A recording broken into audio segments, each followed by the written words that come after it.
Good afternoon. Welcome, everyone. This is the Marion City Council work session for Tuesday, March 21st.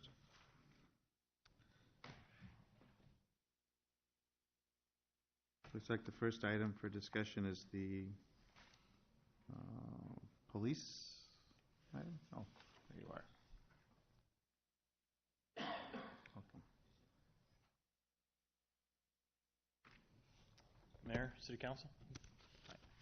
The first item is for the motion received for correspondence regarding an unused arbitrator system. An arbitrator system, in our language, is a video camera system for the squad cars.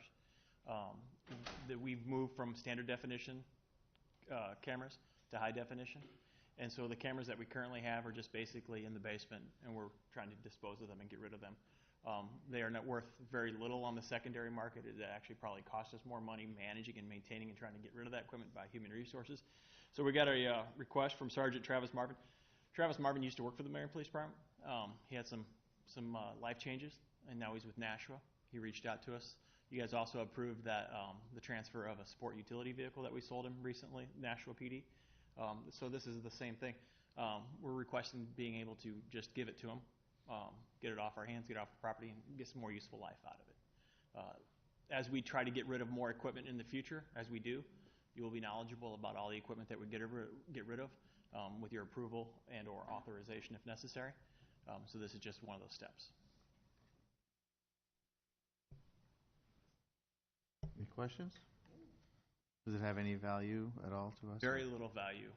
If I had to guess, $100 plus or minus. Is the mic on? Sorry. Yeah. Maybe I'm not talking into it. There you go. $100 plus or minus. I mean, it's very little. High definition is where cameras are going, and this is a standard definition setup. Okay. Other questions? Better to let them go rather than just sit there. Get useful life out of it is what we're trying to do, and help out another agency. Make room for more stuff. More stuff. There you go. Okay. Are you doing number 3 also? Yes, sir. Unfortunately, Chief McHale is not able to be here. He's traveling for work right now. This is some of the changes that he's proposed. You've all been provided with a memo authored by Chief McHale explaining the changes. As we grow and expand and service the needs of the agency and also the citizens, these are found to be necessary improvements. I've heard some complaints that we're getting top heavy. What we're doing actually is we're removing the top and putting them actually on shift, making them work a little bit more and being more responsible instead of a Monday through Friday 8 to 4 type of job. So that's what this is doing, with the lieutenant not overseeing the 2 to 10, 10 to 6 shift, with the sergeants talking to him, and then some other strategic changes enable us to grow into the future. Congratulations on yours, too. Thank you. Thank you. I'll put you on speed dial so know who to call. You feel free to, but yeah, it was unexpected. I feel humbled by the honor. Thank you. Any other questions? Was there... Oh, that's fire. Okay. Yeah, next one's fire. So, thank you. Okay, thank you.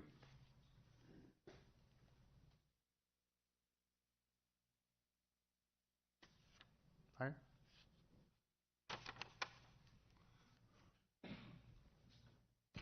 Mayor, Council, thank you. Assistant Chief Jason Hansen, Marion Fire Department. First topic of discussion is bids that went out for HVAC and air conditioning units for stations 1 and 2. I put in the council packet our recommendations of bid and award of bid. Does anybody have any questions on that at this time? Questions? None? Okay. The other topic of discussion was regarding the generator bids and purchases for Station 1 generator bid. I forgot to mention that in both of these bids for the HVAC and generator, it went out to 3 parties, and 1 party neglected to bid in each bid. So it did go out to 3. 2 of 3 bidders submitted bids in each of them. So on the generator bid, the 2 that bid was Bray Electric and Esco Electric, and there was a significant price difference in those 2. And the 1 was within our budgeted amount, so recommendation that bid be awarded to Bray Electric. So any questions in regards to the generator bid? And this is a budgeted item or budgeted? Yep, the generator is a budgeted item along with the HVAC and air conditioning of that such thing. So. And both bid amounts did come back under the budgeted amounts. Always good. Yes, yes. So. Will the generators run everything at the stations? Yep, and that's why I was initially thinking maybe the generator bid would be significantly under the amount as well, but by the time we started looking at the services at Station 1 and the current circuit panels actually maxed out, and the person that specified the bid along with others that looked at it said that they should have some additional spots in case we add anything to that station for current use. And with that being said, it's supposed to run everything at the station. So.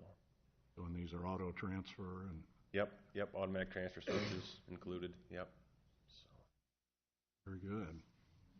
More power. Yeah. Okay, thank you. Thank you.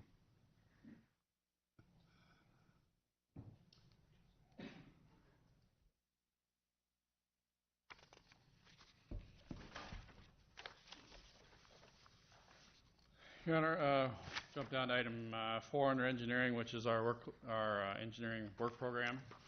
With the approval of the budget and the 5-year CIP, we were able to prepare our work program for the year. As you can see, we do it month by month, look at our manpower and ability to cover projects. As you can see, it's fairly extensive again. It is a typical program for us with a lot of variety of projects. I'm not going to go through it project by project. If you have questions about projects, we will bring each project to you for approval prior to letting.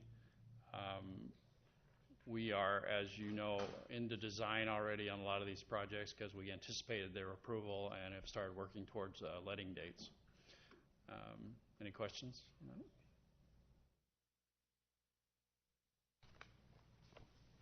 Yes, as a matter of fact, I do. Okay. On September 30th of last year, we got this memo regarding expenditure items that were to be included in the proposed budget amendment. And under engineering was various construction projects to the tune of $5,030,000 and $450. And I just wonder what the bidding procedure is that enables so much lower, and then all of a sudden we're talking about $5 million that obviously wasn't bid. All the projects are bid. We do not do any projects that are above the bidding threshold that are not bid. We follow Okay, but how come there's $5 million that was not included in the bids? They're included in the bids. They're not included in the budget. As capital projects carry from year to year, we may have a big year or a lower year, and maybe Wes or Lon can answer to that better. But basically, a project can carry into as many as 2 years, and that project may not be in that budget year, but it was in the previous year and is carried over into this budget year. They're all dollars approved by council.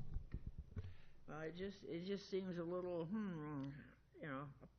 We can sit down and go through all that with you if you'd like. We go through each letting process per the state bidding code.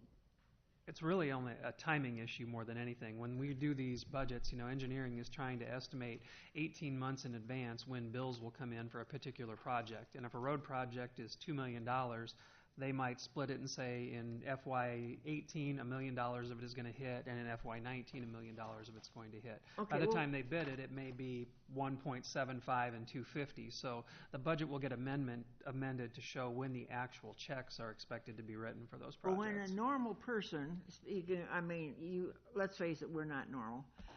When a normal person looks at this and says, "What's going on?" It's difficult to take.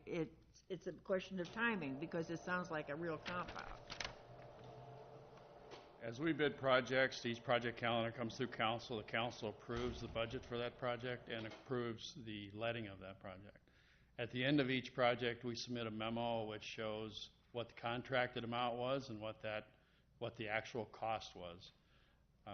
We try to keep it up front and clear to the public or to the council, either one, that that each project comes through you as whether it was constructed at 103% or 86%. You see that within our memos. We're totally upfront and open with all that. I don't know how else we could be more transparent. Okay, thank you. Yep.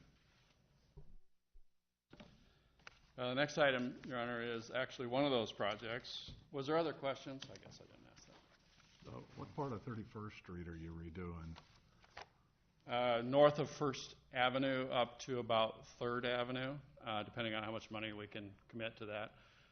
We are looking at a full depth and grinding there. We have not done a grinding project in a long time, but we're going to try that there.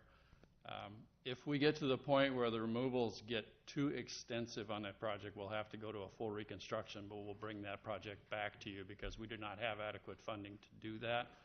We're hoping we can do a joint repair, full depth patching project there to make it work.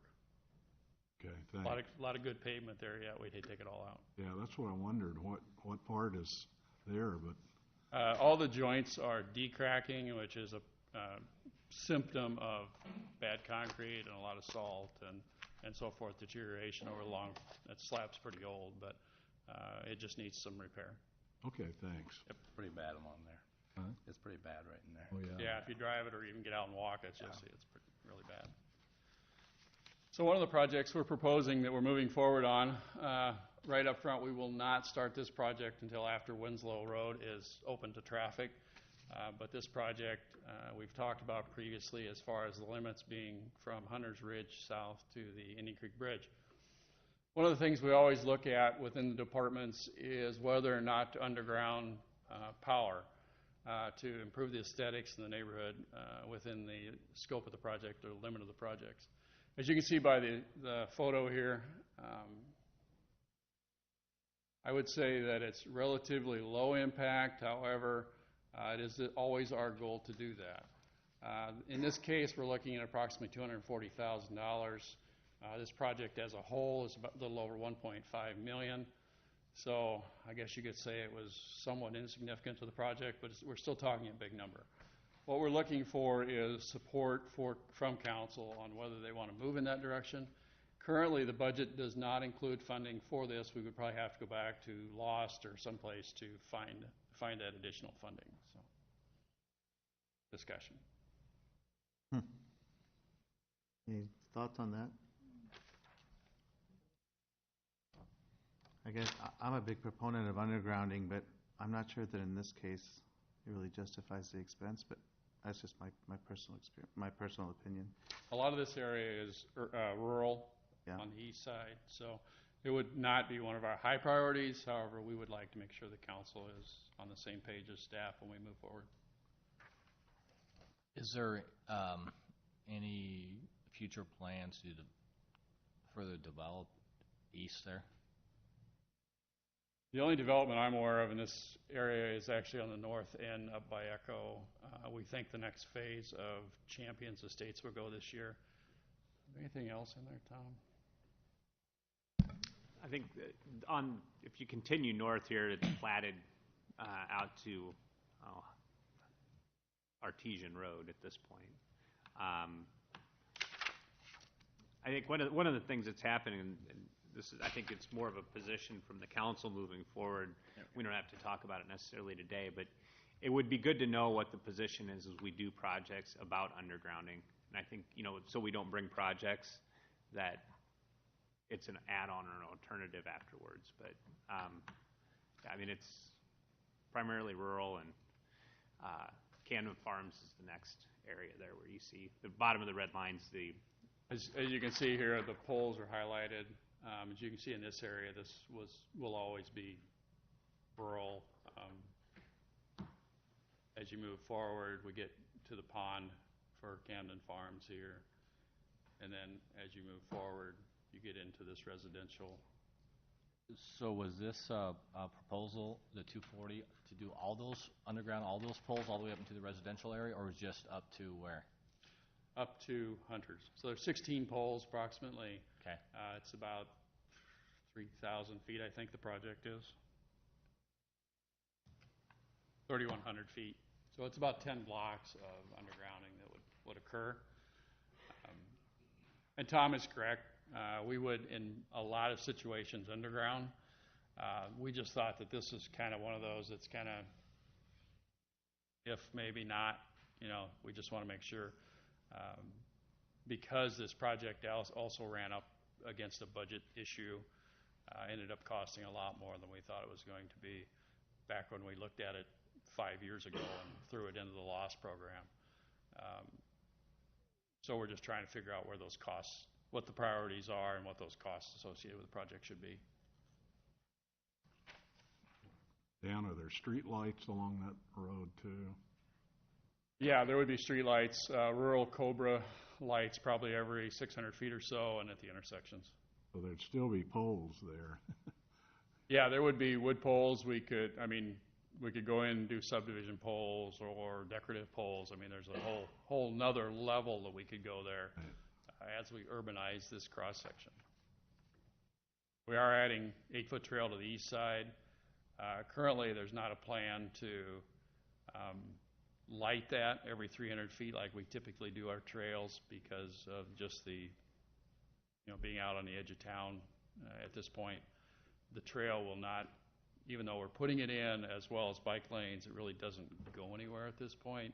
However, we want to continue to build on our network as we go forward. What's the north of Hunter's Ridge Road? As far as, it's still poles above ground?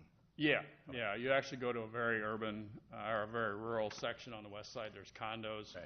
It goes out so far, and then it's golf course. There's a maintenance shed on the west side. There's a farmyard field on the east side. So. The poles, that was my... Yeah, they're wood poles for the full length of the project.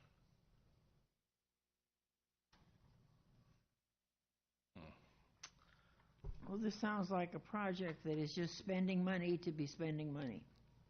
To bury it, you mean? Well, It seems expensive to...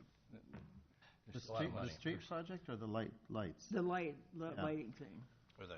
And I cannot think that a taxpayer would just as soon have underground or overhead, depending on how much it's going to cost them ultimately. And that's why we brought it here. Was if it was 60, 70,000, probably wouldn't give it much of a thought. But at 240,000, we're kind of, it's a big project, and we're talking 3,000 foot of project. It's just, it adds up when you're talking about that kind of a project. I would assume it's beneficial to the utility companies to have them buried rather than up on a pole, correct? They would not consider that, no. No, They would not think it's necessarily. better to be on a pole? We would, some of the poles have to be relocated. So as we ask for that undergrounding, we also ask that those relocation costs are deleted from that undergrounding, which is what we presume has happened in this case. To underground is probably more than this, but because they have some relocations to do, those should be deducted from that cost, from that The way project. it was explained once, a long time ago, was that should a break occur, it's much easier above ground than below ground to find. But you would think there'd be less breaks being underground than Yeah. up where It's not so wind susceptible to weather. Yeah. when it's Well, it underground. depends on the weather, sure, but it could be whatever, poles. a burrowing creature Holes. fighting through. Well, anyway. I think their overall philosophy is above ground is better Yeah, for them. okay. Dan, will the sidewalk project require the relocation of the poles that are there now? Yes, some of them, not all of them. A lot of them are, as you can see here, are on the back side right up against the right-of-way, so they will not need to be relocated, and that's why a lot of that burden falls on us to have them undergrounded. Are the street lights that are there on those utility poles, or they have their own poles? I'm not sure, but I'm pretty sure they're on the poles with the power. So what was the plan, what's the current plan for the street lights then? Just to remain on the poles? That would be the current plan, yes. Okay. You still have poles. Right. I mean, but if they were underground, then you'd have to put in poles. That's what I was Right. saying, because Right. there'll still be poles there. Right. But I guess I can't see doing this yet. Yep. It's probably the We'll go general that direction then. Save your money. Thank you. Thanks. Planning? The first item there regarding the purchase agreement with Genesis Equities is we're pulling that from the agenda. So there's no reason to get into that one this evening. I'd point out that number 3 is ordinance. It's not starred, but it is ordinance rezoning the property, Water Rock LLC, out on 151 and 13. As you recall, that was tabled at the last meeting. It sounds like they're wanting to table that again. I guess tabling the third reading twice, I think that's something we need to get a final determination from them, and I'll get a letter from them if they choose to do that. I guess the question that City Council is going to be is, tabling it 3 times gets a little out there. If you're comfortable with that, we can do that. If not, let me know. But it is a pretty big project, and one of the reasons they're tabling is based on some conversations we're having with regard to TIF assistance. I do think it's been vetted, and I don't know that there's a whole lot of folks out there that if they haven't spoke, would come to the third reading, even if it was tabled. So, I guess I don't see a huge problem with it. We don't generally like to see ordinances like this carry on for too long, but and I think I made that indication at the last meeting as well. So I just want the council to be aware that the third reading's been tabled. This would be the 3rd time. They give you an indication of how long, or will it be in April then? Or? Well, I think we'd want to keep it consistent from a legal perspective on the agenda in this instance, because it is a rezoning, and we don't like to have the considerations move around very much. I don't think it's a really good idea from a legal perspective. So we would probably just keep it on the next agenda and hope that we can get that formalized between now and then. Well, I would think if we didn't get it by May, we'd start over. Yeah. That'd be my choice. So I'll relay that, if that's kind of the thought of the council. That's my idea. I don't know what the rest are thinking, but I do think we have a meeting with the folks tomorrow morning, so we should know a little bit more. And that would also take number 4 off the agenda. We can't approve a preliminary plat for the property until it's been rezoned.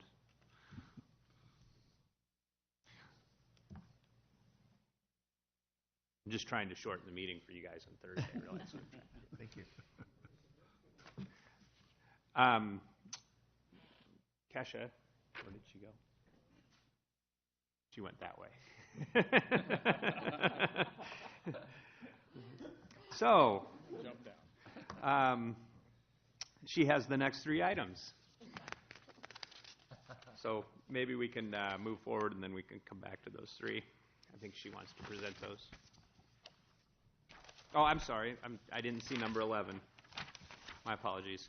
Number 11 is a scope of work and contract for the Marion Central Corridor Master Plan update, $77,500. And this is to take the Central Corridor Plan, the Uptown Plan, and the West 7th Avenue Plan, and kind of bring them all back together, and also addressed zoning and land use within that plan, and have it be reflective of the corridor as it's been designed engineering-wise. If you look at the documents now, and I think I've brought this up in the past, none of the documents that we have in place currently reflect the engineering design of the project.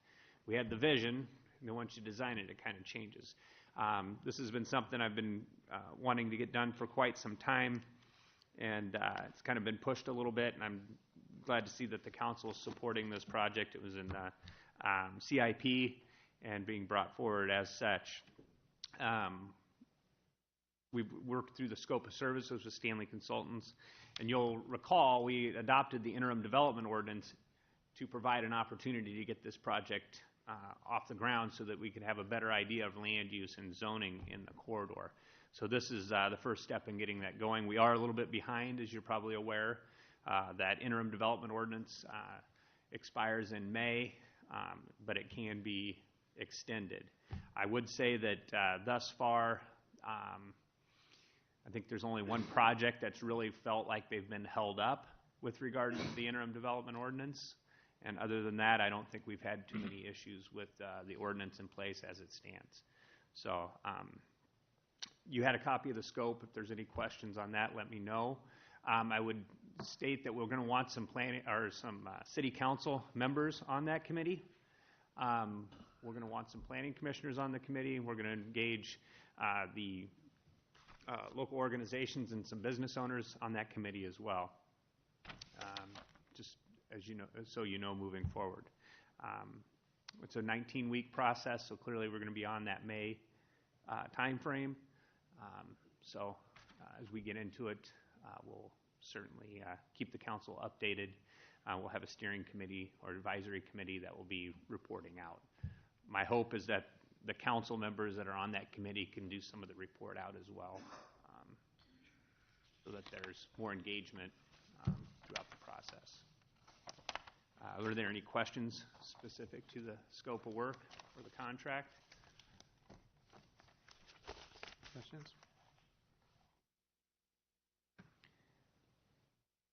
None?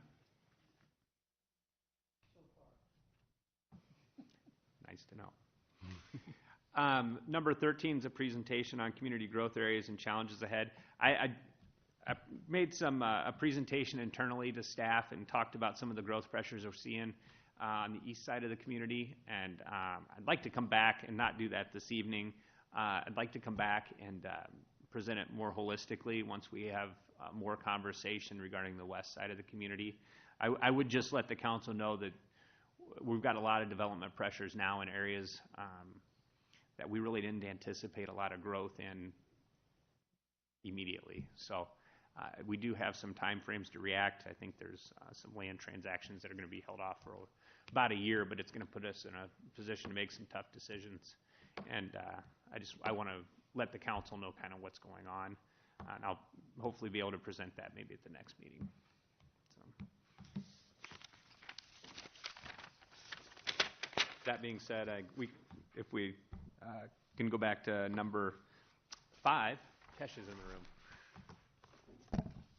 You can hand me my picture back there. I was going to say, whose child is Not that I'm a proud grandfather, but I thought that was you. yeah, right. It does look like you. What? I can see the resemblance. What, a couple of months for you, and then you can show yours there. Catch it. A couple of months, and you'll have a picture. Oh, yes. That's the plan. Just wanted to give you guys a brief update. I know that this was discussed in budget for some trail connections. Just want to keep you guys in the loop.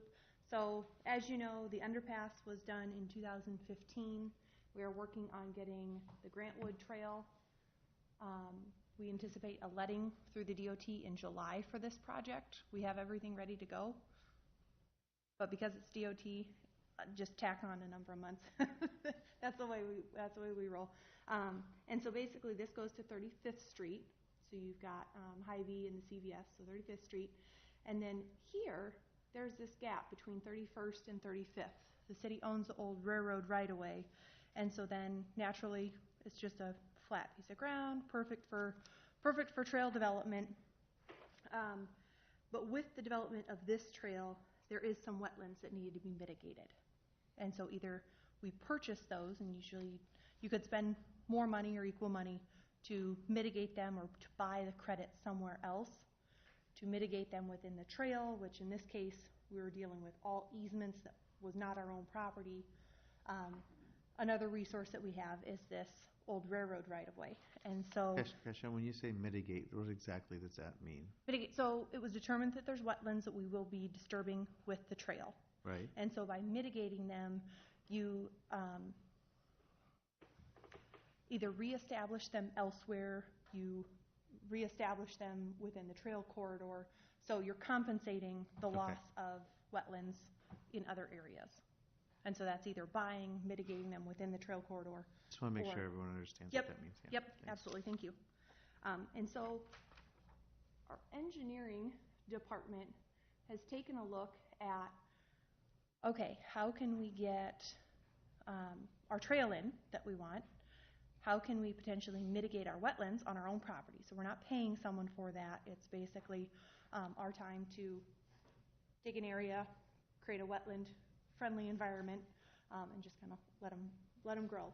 And so here's 35th Street, and this alignment has already kind of been planned, because if you actually zoom in, and as you're going up 35th Street, you can kind of see the shading, but it's actually a colored concrete in there that this was always meant to kind of be the alignment. And so the trail would come over and then this would be on the south side of the railroad right-of-way that the city is working on redeveloping. And so it comes along the south side of there. And so we're having kind of a wetland basin created. So the wetland basin not only serves as our mitigation for the other trail section, this project would include trail paving, so grading and paving. And then also, this area would serve as a basin for a stormwater basin. And so the stormwater that would be created on the redevelopment of the Central Corridor properties, some of them. So basically from the roundabout east, any water created from them that's worked into the development agreements with them. Additional water. And so basically this is the ideal trifecta of 3 birds, 1 stone. We have one property that we already own, creating this basin to take on water, mitigate our wetlands, and develop that trail connection. And so once the trail gets across 31st Street, then it connects in and will come clear through the uptown area using the 6th Avenue corridor. And so that's already in the design process for development of the Central Corridor. And just so it's clear, the mitigation is required, correct? Yes. And so either, like required I said, by law. yes. So either we would buy the credits, we develop them, which we can't within the trail corridor because all of the corridor is within easements of other people's property, or we mitigate it on other property that we own. We've done it elsewhere. We've worked with the county other times. It's just that I know that there's a certain council member that would like, some sort of feature or park or educational experience that, just as you're passing by this with the trail, how can we improve this kind of former flat area? That will be more discussions to come. But right now we're just looking at the wetland basin and the trail development. So. Gotcha. We did this as part of the 29th Avenue Bridge project. We had both forested wetlands and regular wetlands that we had constructed, and then we have to do a 5-year monitoring process to prove that they've been reestablished. Once that happens, then we're off the hook for the destruction and relocation of those wetlands. What's the difference between the blue area and the yellow area? The yellow area, thanks for asking, the yellow area is already identified wetlands through there. So there is water running through there already. And so we don't necessarily get to count those as our new mitigated wetlands. But there is, the ability to dig out further north, expand the wetland area. And so these are just wetlands that water just flows through. But we're able to create a basin type wetland that not only holds the water, but it also has kind of the cleaning the cleaning amenities that that a wetland would provide. And there'll be, I forget the term, dry basin then, so it won't hold water all the time. Well, it will, because there's wetlands associated. Well, it will have. Not like a pond. Right. Yes. It won't be 3 foot deep. Right. Yeah. And so just like a basin, it's meant to fill up during rain events and mostly empty. Mm-hmm. And do we have a cost on doing that? And it was in the budget. I'm trying to think if it was. I think it's in the CIP at $240,000. I thought it was 400. 420,000. So I'm not sure. We'll get that number for you, but we do have a number on it. Is there a decision to be made? No, this on is Thursday? just purely informational. Okay. to say that we're trying to tag team as many projects as we possibly can into one. Okay. And so this is something that, with budgeting and staff time, this will be processed similar time frame as the Grantwood Trail. And so you'll see those connections. I do say we are fortunate that we do have the space to be able to mitigate it on site there. That's very fortunate. Not having to buy the credits. That's a good deal. So. Okay. And I'll just real quick say too, my thought for the area of possibly having some type of educational area with some wildflowers or something growing or whatnot that the Parks Department possibly could maintain or plant, and then students or kids could go out there and see natural wetlands type of thing and make it a milkweed. Yes, milkweed would be great, but yeah, that's my thought. A little boardwalk type thing in there too, possibly. Who knows? If everybody's okay, I'm going to move on to next trail. So we've got the Seymour Trail here, and I've got the overall alignment just to refresh everybody.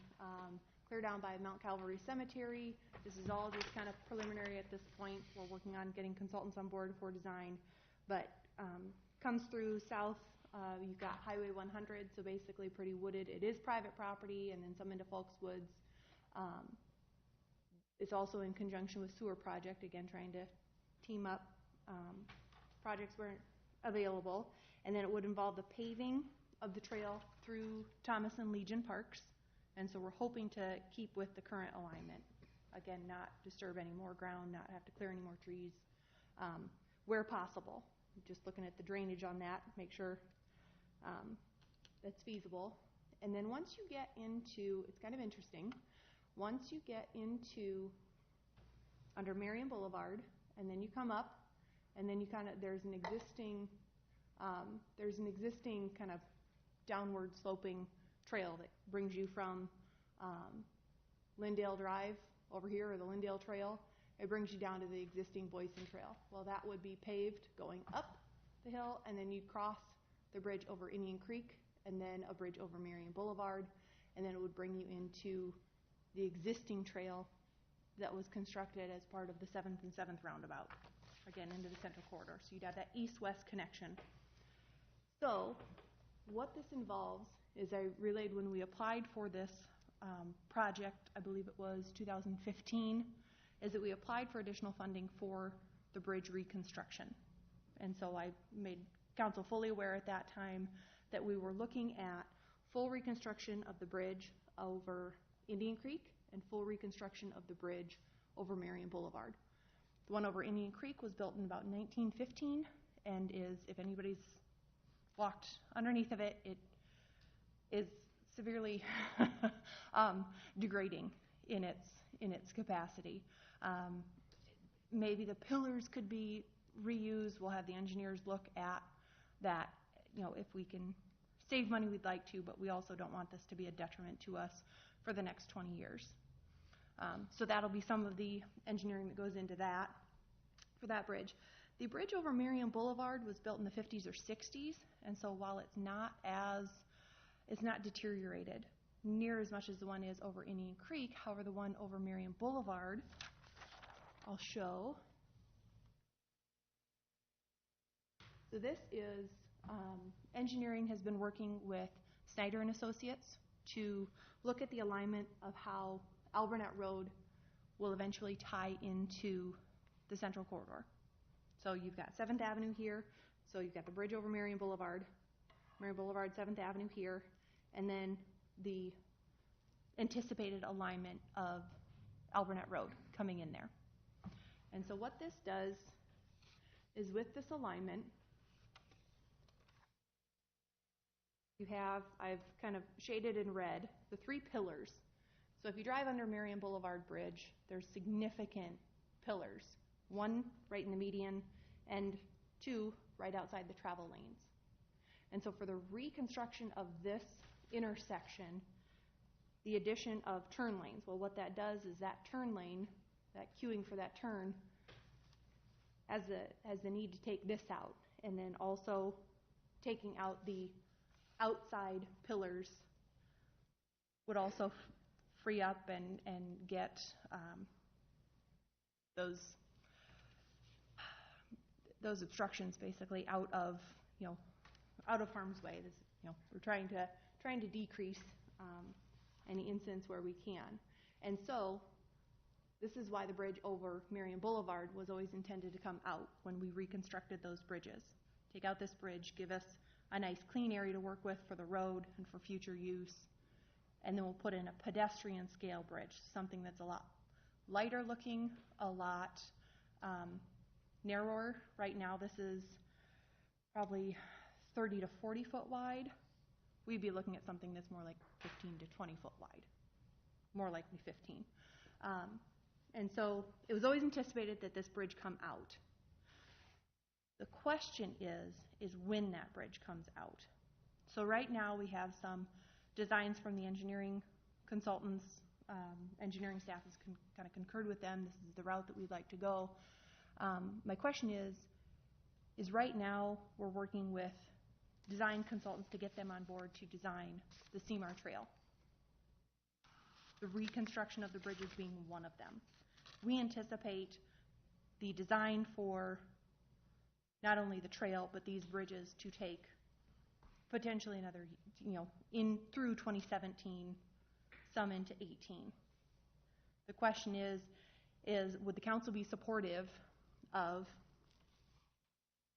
taking down this bridge, understanding that it was always meant to be taken down as part of the trail reconstruction or the bridge reconstruction project, taking down that bridge sooner than with the rest of the trail, understanding that this frees up the area for this road to potentially look at changing that alignment.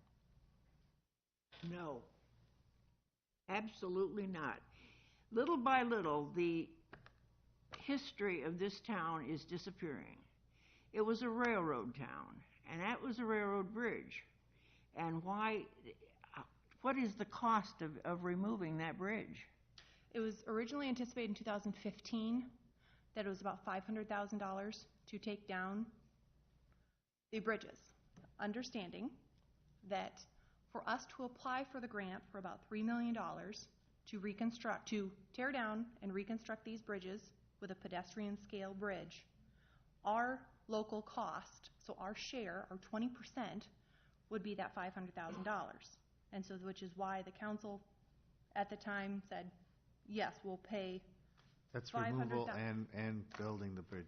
Removing two bridges and rebuilding them as pedestrian scale bridges. So we would That's pay the 500,000. 20% of all of that cost.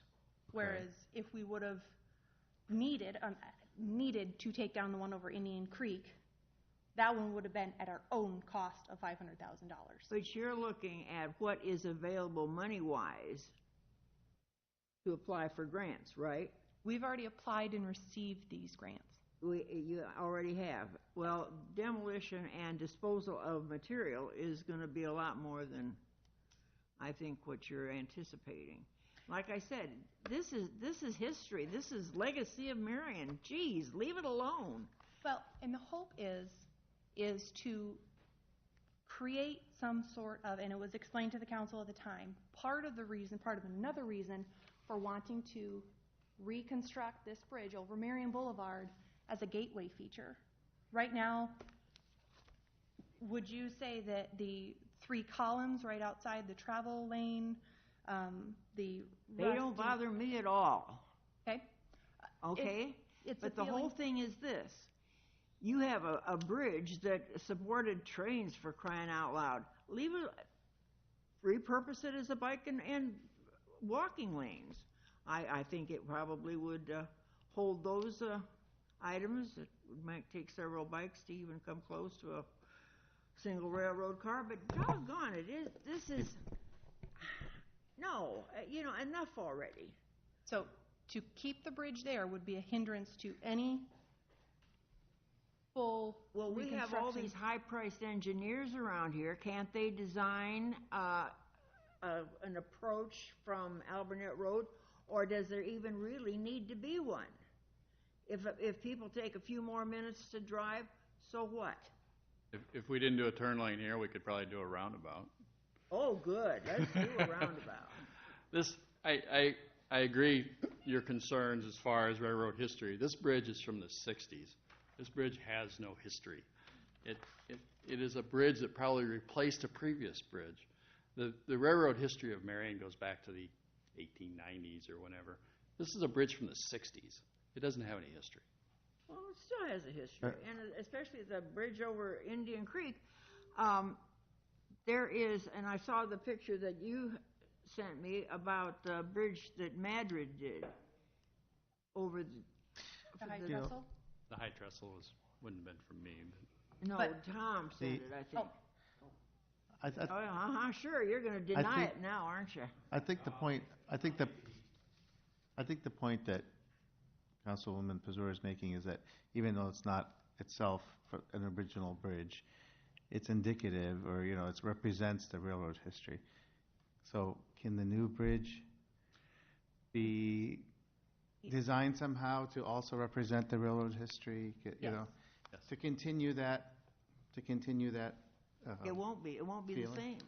And when you were on TV and you said that this was gonna come down, I'm getting phone calls from people who are irate about this. And I mean, they're starting to heat up the tar and feathers, I'll tell you. They just are not happy with this because there's just too many changes. And I don't know whose idea this is, but we're not going to be Cedar Rapids. We're not going to be Iowa City. We're Marion. We are a bedroom community. We always have been a bedroom community. We will always be a bedroom community. We are not a destination point. We don't have mountains. We don't have ocean. We don't have lakes. I don't know. It just seems to me a lot of money spent on a lot of frou-frou stuff instead of. We looked at, in response to your question, we looked at several alignments at this location to push that left turn bay, which is necessary. It meets the warrants of that intersection and the capacities that we're going to need there. We could take out what used to be the Burger Furrier, the Monument Company. You could take out 2 or 3, 4 houses up the east side to shove that intersection east. But is that the loss that we want compared to taking the bridge out? Well, then you're going to take out That's the the water option. company. No, you can't do that because you've got to cross it somewhere. The only alternative is to push it to east, which removes several homes, couple businesses, so forth. So we've opted for this based on the fact that the deck is gone, it's dropping stuff onto the paving. We just felt like it was a good option. We don't see it as it's a concrete pre-stressed bridge, which is not historic compared to a trestle bridge. It doesn't have. It is a symbol of the railroad. I understand that, but it's not aesthetically a bridge that you would typically keep. I guess that's kind of where we're coming Well, from. I guess I'm going to have to write a book, The Bridge of Marion, Iowa, and we'll save it that way when they make a movie of it. So is there thought into designing, if a new bridge were to go in, designing it to Yes. preserve the symbolism of the railroad history? Yes, not only is this meant to be a gateway feature, we're not, and everything that we stress to the engineering, the consultant, is that we want a bridge that is very cost effective for Marion, but we want it to be able to be a gateway feature for Marion. So, that being said, we want some input from staff, from council, from the public, and so as part of our proposed contract, you should see that at the next meeting, on the agenda for the next meeting, is that within that contract, the consultant will design at least 3 bridge options to come back to the public, to come back to the city council to weigh in on. And we've explained that at least one of those concepts we anticipate having some sort of railroad symbolism. We understand that the railroad theme does still live in Marion, some in more than others, but that is something that we understand would be a desire of a number of people in Marion. Well, how can you say this is a gateway when the gateway to Marion is really farther west? Are you going to give that property to Cedar Rapids, or is it going to revert to the county, or what? Let's face it. No, it's still a symbol of coming into Marion. Gateway features don't necessarily have to happen right at the uh, boundary Boundary. line for Marion. Well, if you couldn't tell, I'm against it. Yes. Was gathered that pretty plain? Okay. So, the intent when we applied for these grants was to always take down the railroad bridges and reconstruct them, both of them. And so we have the opportunity to potentially move forward with the reconstruction or the deconstruction and removal of this bridge to allow engineering to work more on the road side of the project of Alburnett Road or this intersection. And then the trail project would come through later once all the design and approvals have been reached through the DOT. So the idea was originally you tear down and rebuild within one contract, one, hopefully construction season. What we're asking or suggesting is that we would be able to take down this bridge and just this bridge sooner than the design and full reconstruction of a new bridge, kind of as a separate project, understanding that the end is always to have a new bridge there. And the idea is to take out these 3 columns. You've got bridge abutments further back. It's not that we're trying to take out the bridge, take it down to grade. We're trying to leave everything intact so that way we can use as much of the old railroad alignment, the old abutments as we can. However, understanding that these 3 pillars have always been meant to take out. And so we'd like to proceed with the removal of this bridge before full design has been accepted by the DOT. Which is also a bad idea, because unless you've got the absolute plan right there, there's too many things that get started and never get finished. And I think this might just be one of them. This is kind of a twofold decision, as I guess I'll say as well, is that within a couple of months you'll get the proposed alignment plan for Alburnett Road extension. Within that plan is the adoption of that plan and the alignment that comes with it. This is part of that alignment, and this intersection and the reconstruction of this intersection, which we would hope to move ahead on at some time in the near future, either commits you to the bridge removal or not. And the not means that this intersection cannot be reconstructed in this manner. So it sends us back to the design table and the commitment over those other acquisitions and demolitions of homes and businesses. So even though it seems like Kesha's asking a lot, you're going to have to make that, you're going to be asked to make that decision sometime in the near future as it relates to the Alburnett Road extension as well, because you cannot proceed with that project unless you commit to the demolition of the bridge. So once again, the voters have no choice except to remove the city council. And that just might happen, because I'm getting phone calls, and apparently I'm the only one that ever listens to them. And they're not happy. I don't think that's fair. I think every one of us is available and has made themselves available to listen to whoever calls us and meets with us. So people should feel free to call any one of us. Well, do it, by all means. Is there any way that we could potentially get design proposals of what the replacement bridge would look like beforehand? Because I do think there's an opportunity here to, in one of the designs, hopefully, that really embraces the railroad history of the Marion, if that was one of the designs that, because right now, you look at the bridge, it's not one that you would just say, oh, that's, representation of really of railroad history. The bridge that was there. The bridge that was taken down probably did back in the day, but not the current bridge that sits there. So is there an opportunity to, in the design phase of a bridge, to really have one that really embraces how maybe the bridge looked like back in the day, but more of a walking style look to it, but it's a style of a bridge, but it still embraces the old look of a bridge that it once was at some point in time in design, and that really embraces that history of Marion. and then what is currently there. So, The current schedule that is being proposed by the consultant does not have that happening until late summer, fall. But you're proposing to start demolition before the design is completed. Correct, understanding the bridge was meant to be taken down when we applied for the funds in 2015. Now, this was never discussed at a public hearing, was it? Public hearing, no. Public meeting, yes. Well, there are differences, you know. We had a public meeting. It was an agenda item. It would have been approved by the city council to apply for STP funds, federal dollars, to reconstruct these bridges.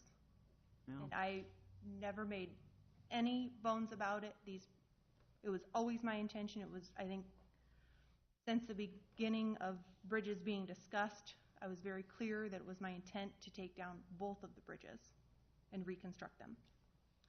Well, I guess I must have missed that meeting because I don't remember the, I think the council can make, within the scope that you'll see at the next meeting, make a commitment to the public on what that future bridge can look like or what you would consider it to look like.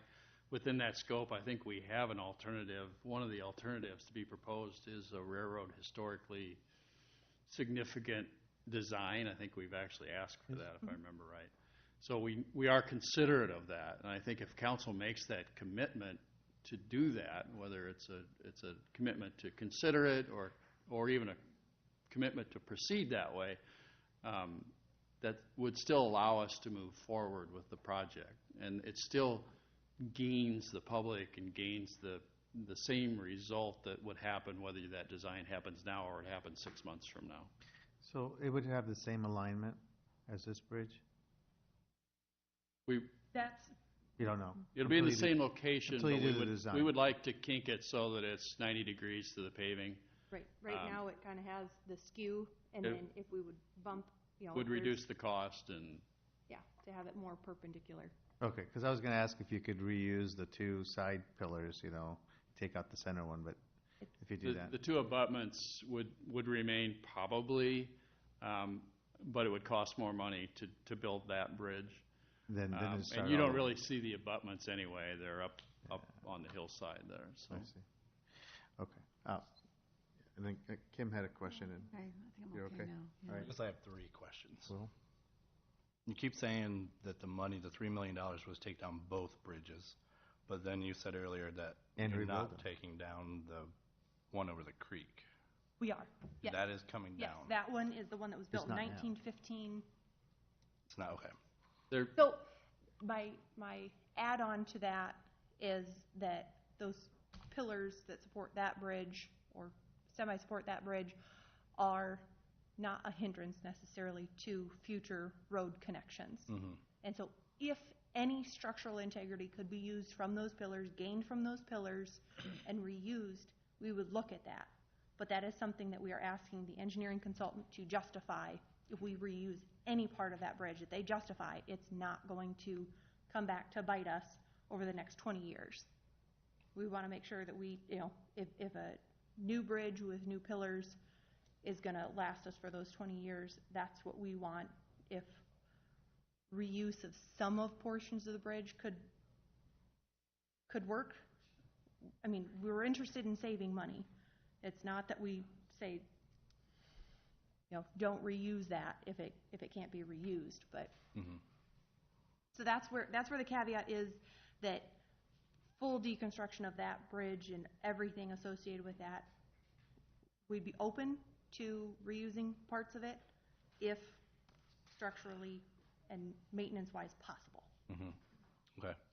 And then I guess I'm not understanding why the need to take that bridge over 7th out now versus in the future, because there's no, but I don't understand why, because I guess I'm not comprehending the need to do it now versus in the future, because you can plan without taking it out. You're not building anything now. well, we would propose, to move forward with this intersection sometime in the near future if possible. What's the near future, though? As early as next year. Right. So you could still wait until the design and everything is in for the new bridge before you take out the old. See, that's what I'm not comprehending is why now? I don't see why there's a reason right now to do it. I don't think there's a timely need, but there is a timely need on the commitment to do so. Sure. That I can see.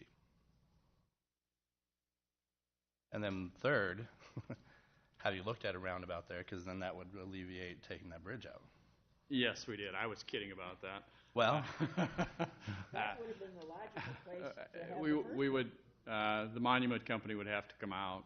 The Would. business on the south would have to come out, just because of the configuration and having to push it east. You still have your splitter island. There's a lot of, that leg still has a lot of reconfiguration for it.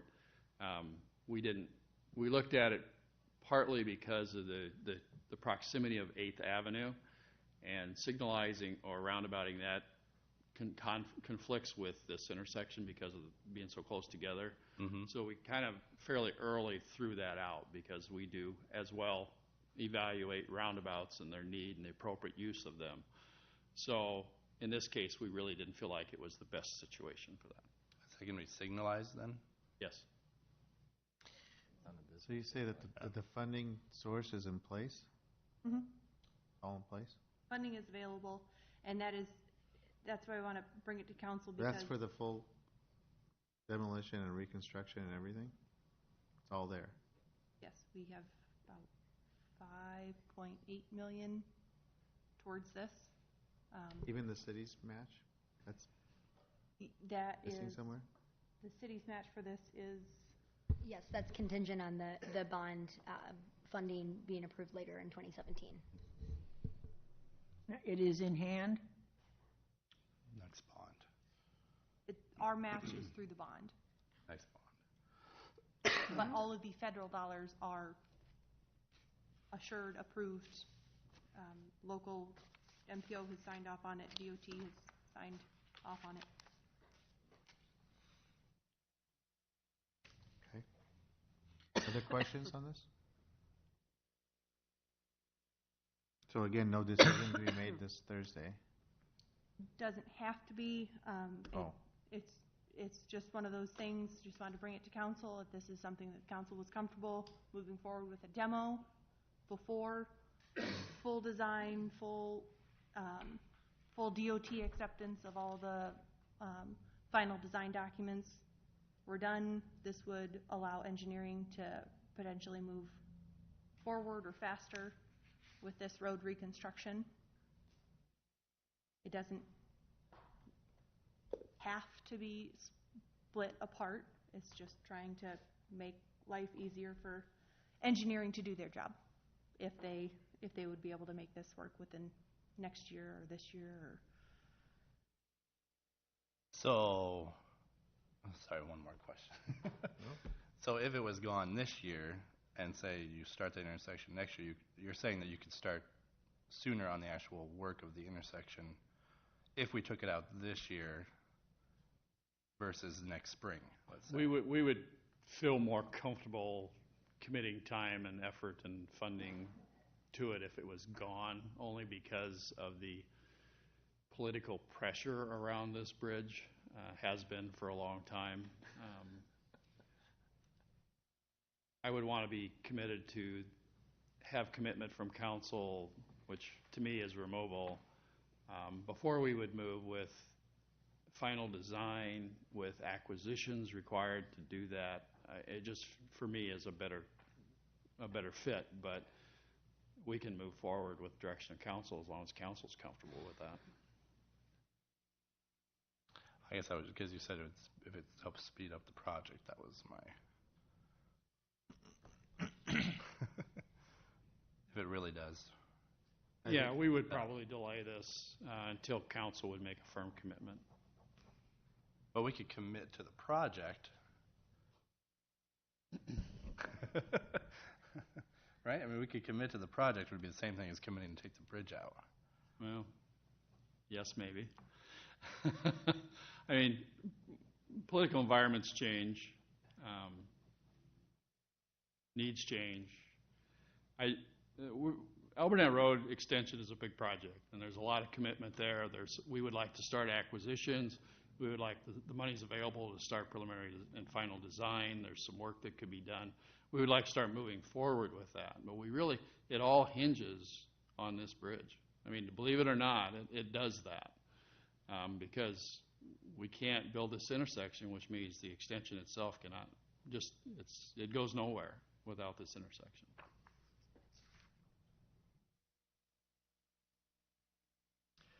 Would we risk any of those federal funds if we did not tear down this bridge and reconstruct?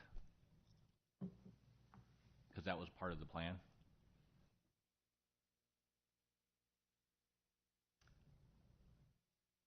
I don't know how they would. I'm not sure, because it would be a significant change in the scope of the project. Mm-hmm. If this is what we were requesting. At minimum, it would be political repercussions because so much money was provided for this project, and then if we take that out, we could always give back funds. Other communities are always happy to have swaps, always happy to have additional funding show up for their projects as well. The justification of why we would still be getting $3 million to reconstruct bridges that we are no longer reconstructing, to build ourselves an even nicer gateway bridge or using the existing one, I don't think would go over well. Just my 2 cents. Okay. Well, let me add one more thing. The state provided $1 million for the roundabout at 7th and 7th. And the proposed amount was supposed to be like $2.7 million total. And I think it has far exceeded that. What's to say that this wouldn't, in fact, do it, and then once again, the taxpayers get it in the shorts?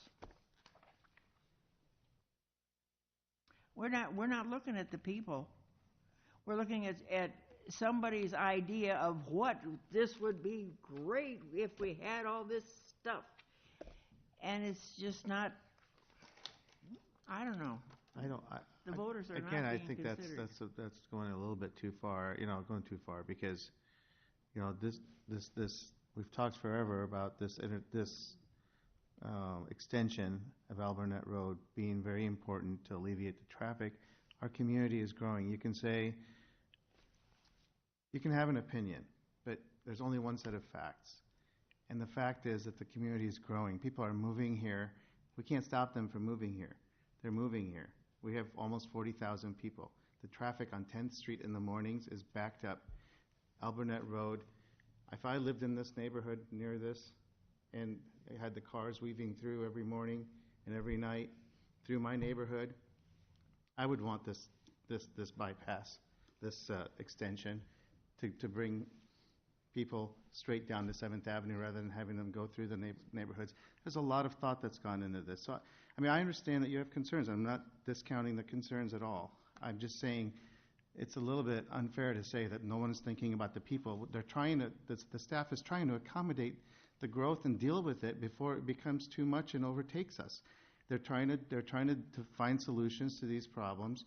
You have to deal with the traffic. You have to deal with people wanting to get places.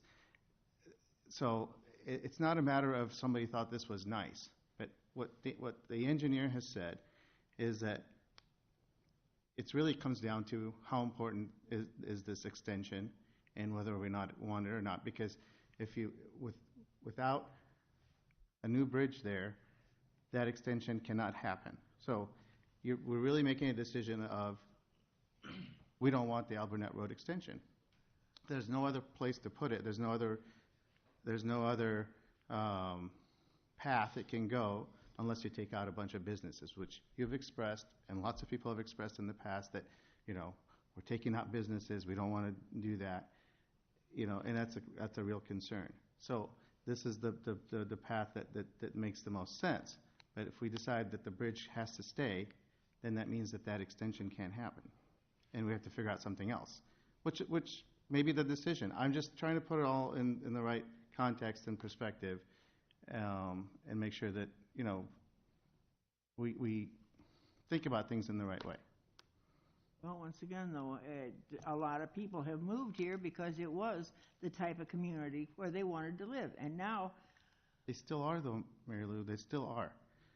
Okay? they are, but it's not the ones that had moved here 10 years ago. It may not be everybody, but there are people that tell me every day, I want to move to Marion. I love what's going on in Marion. I love the direction that Marion's going in.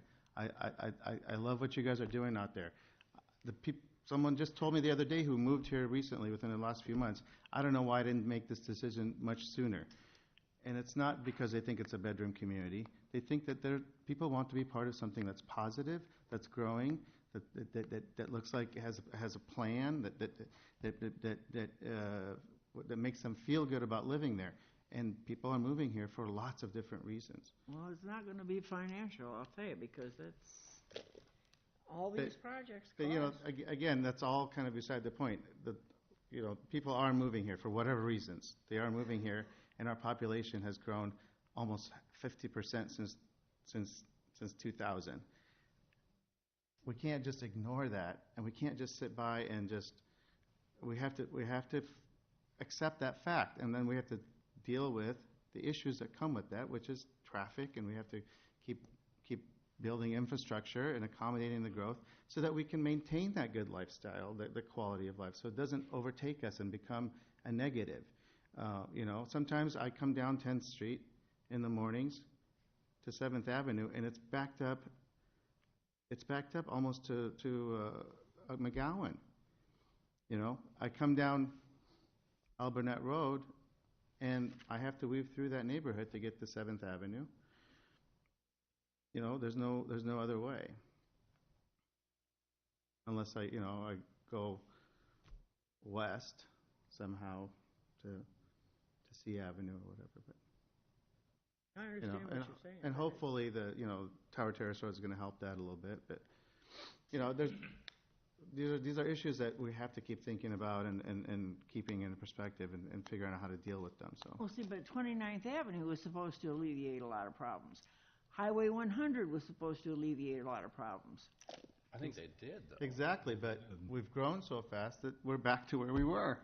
Well, but who's to say that then that's going to be the end all be all? I don't know. It's not easy. I'm not saying it's easy, and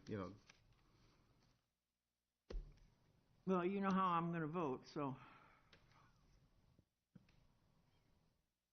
that's okay, Keisha. I still like you. Well, thank you. So just wanted to put this out there, discussion. Again, I think engineering would prefer something sooner than later. It's just one of those things. The trail project does not stall out for any reason. If the bridges don't come down right now, it just makes engineering's commitment to the workload a little bit easier to take on if we've got some assurances that there is commitment to have this design going forward. Your Honor. Yes, sir. I guess my question is, I'm sorry, Tom and I were talking about something else, or the same thing, but is it council's prerogative for us to put something on the council agenda on Thursday directing staff to prepare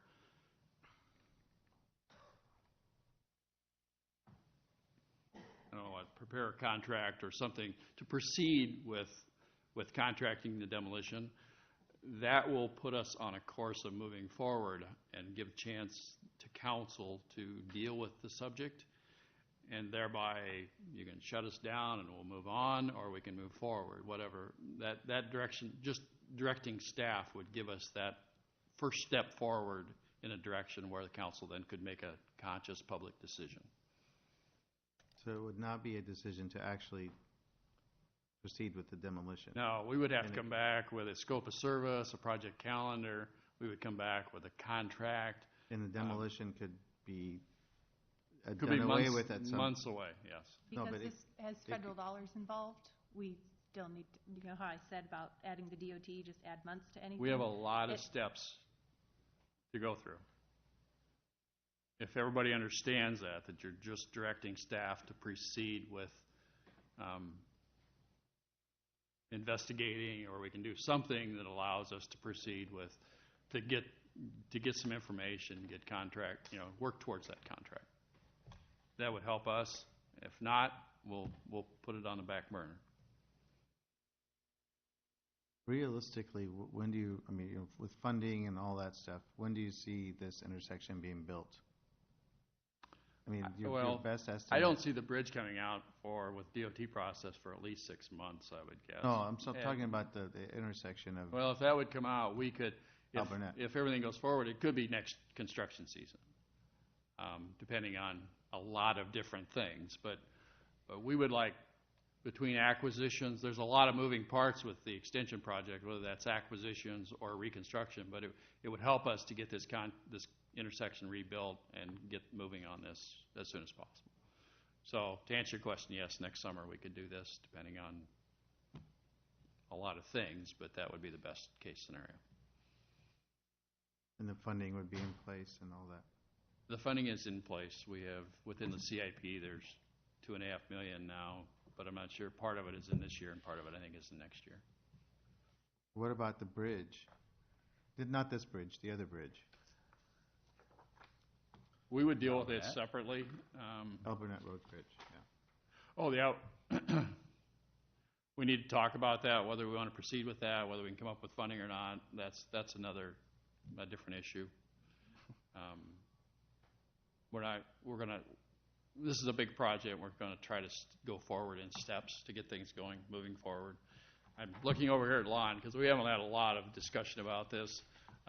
But as staff, we're kind of wanting to move forward, but we're not sure how far and how fast at this point. We have a lot of financial commitments right now, and that's why it would be a financial situation.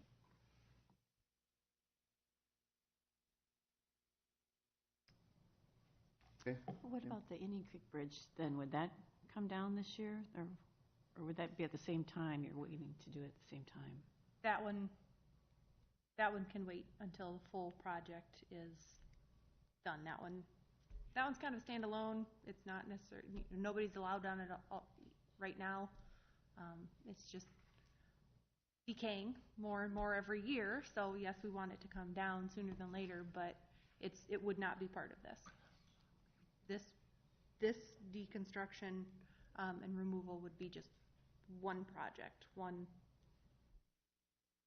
segment, one piece that we take out of the full scale and just make it its own.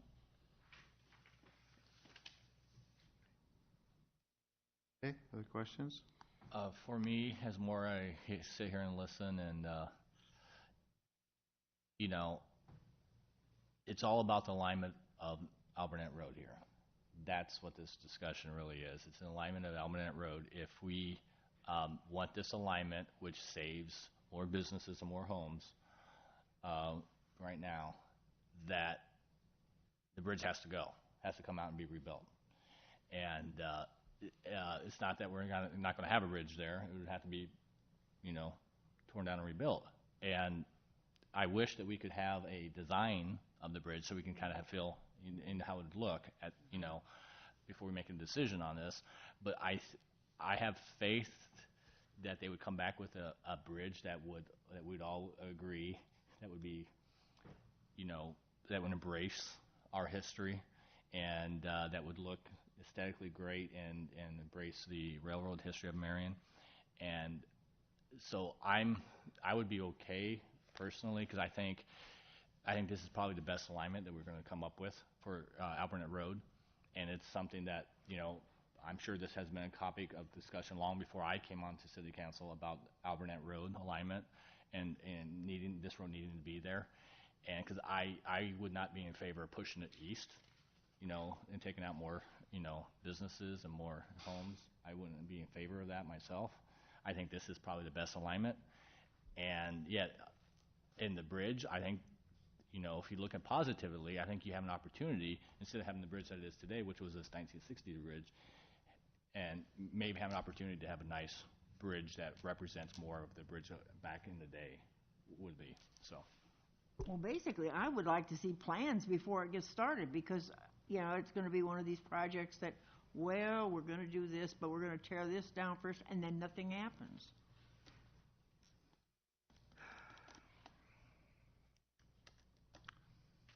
That would be nice. I mean, they're not detailed plans, but at least some concept of what it could look like. It might help things a little bit, That would help a lot.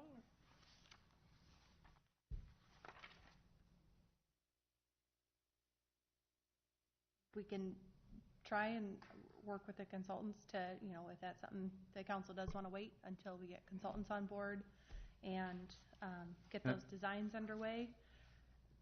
We can stress to them, I don't know if that's revising the scope to say, no, this one comes first. We move their schedule around to prioritize this, understanding that no solid commitments are made on Albernet Road, or maybe in the meantime, more commitments are made to Albernet Road that gives Dan the assurances that he needs.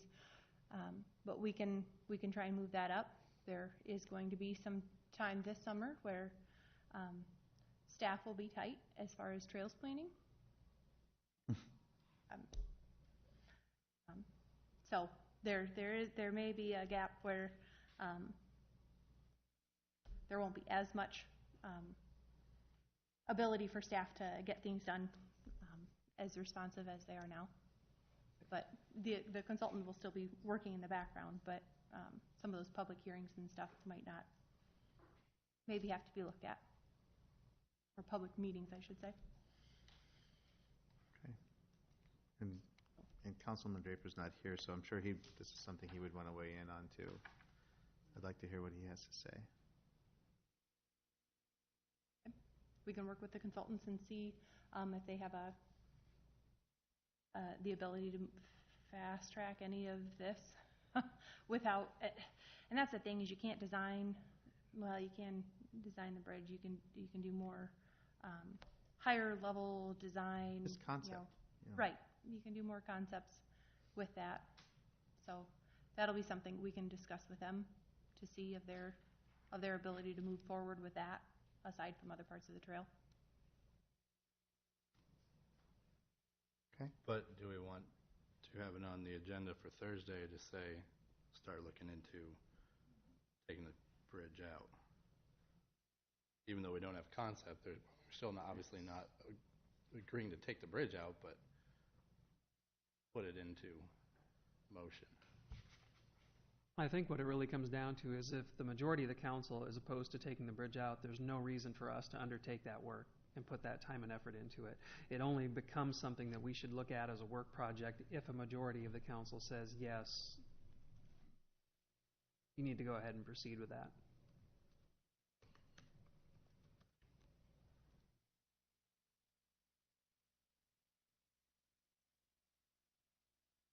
Does it come down to the design if the bridge comes out or not? I guess that's the question for all of us right now. That would make a difference. I think the decision is, do we want the alignment? If the alignment for Albernet Road is what it is today, as shown, the bridge has to come out and be rebuilt. I mean, that's what I'm hearing. Which one roundabout? Yeah, which takes out more businesses. Right. So I think that's the ultimate decision is, do we like the alignment? If the alignment is what we think is the right alignment, then the bridge has to go and a replacement bridge needs to be built. And do we have an ability, so I do think we have an ability, to have a nice aesthetically pleasing that everybody can rally around bridge, the replacement bridge, at some point in time, but we're hopeful that's something that we all agreed on in the future, because it will still be a bridge. It's not a matter of this bridge. It could be a bridge that is a better representation of our history than this one is And they today. could bring 3 proposals forward, and we can say no to all 3 and say, no, this is what we want, and I think there's a majority that is not opposed to moving forward, if that helps. Okay, is that accurate? Well, it's just the idea of having a plan before the initial destruction takes place. And you notice I think that said they- I destruction. think that would probably, No, well, no, I no. think we would have a plan before that. What aesthetically the bridge is going to look like. Yeah. before the bridge comes Before out, which it sounds like it would be. Before anything, so I that we agree could with you. say yes or no, that's, I guess, my main thing. I think we can move forward with both tandemly and provide the information you want that will help you with that decision. We want to do a thorough vetting of that bridge design, so just so we don't rush that to try to get this other decision made. But I think we can make that happen. This is kind of your job, not mine, Kesha. So your project. So if you're comfortable with that, we'll. Okay. So I'll talk to you, Mayor, about it. So. Okay, I mean, Do you want it on the agenda? Is that I what think you're that saying? that's, Okay. as long as we're not making a final decision, Yes. you're just going forward with your investigation and Yep. working towards Yeah. the contractor. Yep. Yeah. But at the same time, seeing if we can get some conceptual drawings. Okay. Okay, so that was item number 6. Number 7, 8, and 9 are associated with the Grantwood Trail that I had explained at the very beginning of my time up here, from Highway 13 to 35th Street. The 7, 8, and 9 deal with easements that are needed, the last easements that are needed to be obtained to be able to construct this trail. Does staff have any, or does council have any questions from staff? One is a permanent, one is a temporary, and then there's also a memorandum of agreement that also has answers some more questions from the property owner that don't necessarily deal with the trail. My only comment would be all the property owners are okay with all of this and no issues with these easements? No, it's taken us a while to get where we are. Okay. And yes, we've had appraisals done for the property, sit-down meetings, phone calls, site walks, more phone calls, more, yes, it has been thoroughly vetted Okay. between us and the property owners. Okay. Okay. Thank you.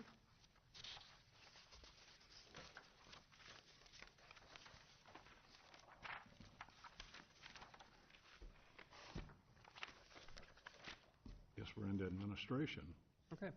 The first item under administration, I provided the council with 2 copies of the repurchase and escrow agreement related to the potential acquisition of the professional services building across from the Presbyterian and Methodist churches here in the Uptown for an interim parking location while there's other transportation improvements going on through the 7th Avenue corridor. I gave you a copy, and I apologize, I didn't realize that somehow or another it got corrupted when it was being saved from the one that our attorney had prepared and then the one that they had prepared. I wanted the council to have a chance to look at both of them and review, see if there were any differences in there that made you uncomfortable about the way that this process would work. I have not yet received word from our outside attorney, Bill Supple Jr., on the one that they have proposed. So if he hasn't gotten back to me before Thursday and is uncomfortable with any provisions in it, it would not be on there for the council to act on. But essentially what they're proposing is that after we buy the property, they want to close on it and have it be solely in their name before they proceed with demolition of the property. They would escrow the money to do the demolition and then have the demolition complete so that by the time we take over the property, we have the bare site necessary for us to go in and construct temporary parking. You will note through here, when I had talked with the council about this, because they have the option to repurchase it from us at $910,000, that as long as that were to happen, the city's long-term costs would be the cost of what it takes to build the parking lot, and then whatever interest we bear on the money that we would use to pay for the property in the interim. I don't want the council to think that that means that there's not risk. There's always the possibility that the company goes out of business, they lose interest, they move along. This is a 10-year period, so we have the option to notify them anytime within that 10-year period that we would like them to buy it back from us, and then they have the option to repurchase it for that $910,000 and then proceed with a project on that site. Were they not to do that, the city still has the property, and if the council has made the decision that you're ready to see development occur on that site, because we've got our long-term parking in place, we'd still have the ability to put it out for an RFP, but you don't know necessarily that you would get that same number back on an RFP process. So I just want to be clear that, you know, it's not a risk-free agreement as far as what it would potentially cost us, but if everything were to work out the way that you want, where they buy it back, we do have minimal costs for providing parking for up to 10 years that's available. It's, depending on how it's laid out, it's anywhere between 40 and 44 parking spots that we would gain. But let me know if there are, as you go through those, if there are anything that you identify that raises any red flags for you, and then I'll make sure I circle around with Bill Supel and see if he's come up with anything before Thursday, so we can let you know if there's any changes he would propose.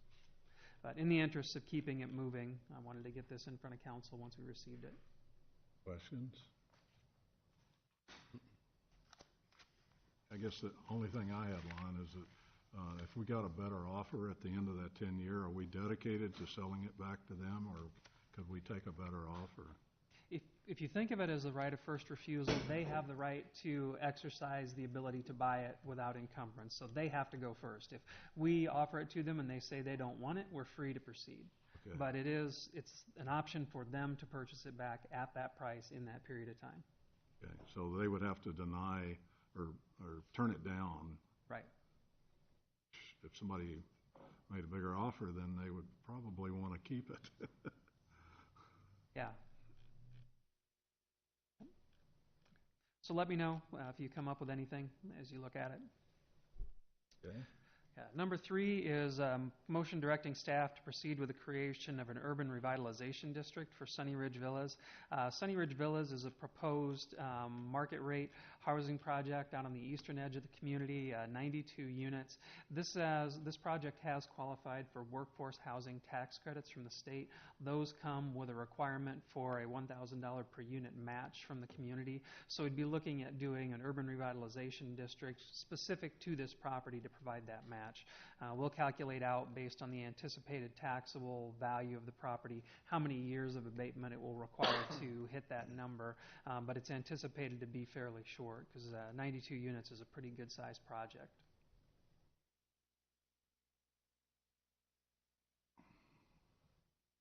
Questions from council?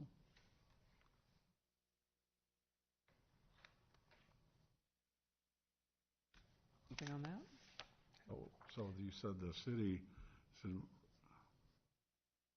do we get a match from them for $1,000 per unit? The city provides that match for the tax credit project.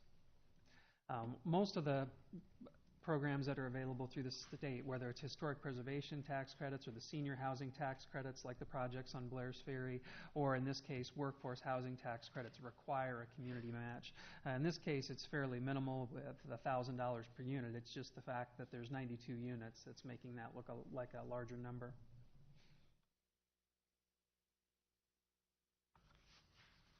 But if they don't, if the community doesn't have that ability to match that, they don't get the workforce housing tax credits, which I think are critical to making the project work. Okay. Anything else? Okay. Number 6 is a motion directing staff to solicit requests for qualifications on a retail and service sector gap analysis. This is the third of 3 studies that we've wanted to have done in the community. The first one being the hotel study, the second one being the housing analysis, and then this one would be a retail and service sector gap analysis.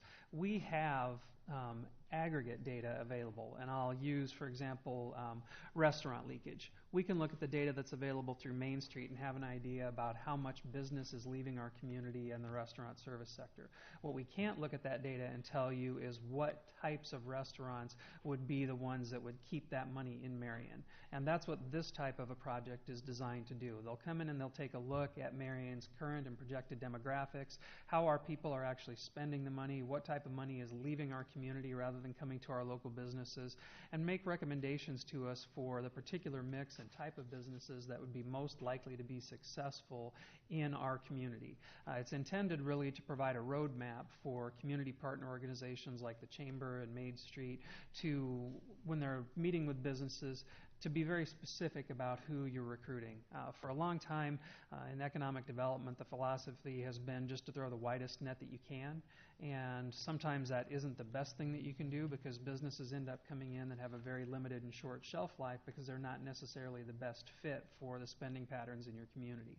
This is really designed to help us focus in, and rather than going out and meeting with 100 businesses, to maybe focus in on 5 or 10 that have a really good chance of being able to succeed in Marion, and so that we're not really wasting effort on going out and meeting with businesses that either are going to do their own research and say, we don't have any interest in being there, or that are going to look at it and say, you know, that's not a good fit for our business model. Rather than just waiting for them to look at us. One of the other components that we want to have in it, based on what the costs are that are proposed in the RFQ, is to have support from the organization afterwards to help with doing some of that recruiting. Several of the vendors that work in this arena are ones that have long-standing relationships with businesses or business sectors that might be a good match, so they already have those connections, and we'd like to be able to take advantage of them.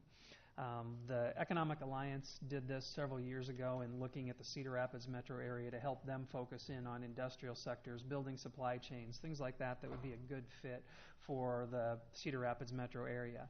Medco recently went through a similar exercise to help them focus in on what types of businesses in their realm would really be ones that are a good fit for Marion. And so now this is the last of the 3 studies that would give us that tool that we need to, and they'll certainly take a look at our existing businesses as well and give us recommendations on ones that would be complementary to them, so that, you know, we want ones to come in to help our existing business base, not necessarily to compete head to head with them.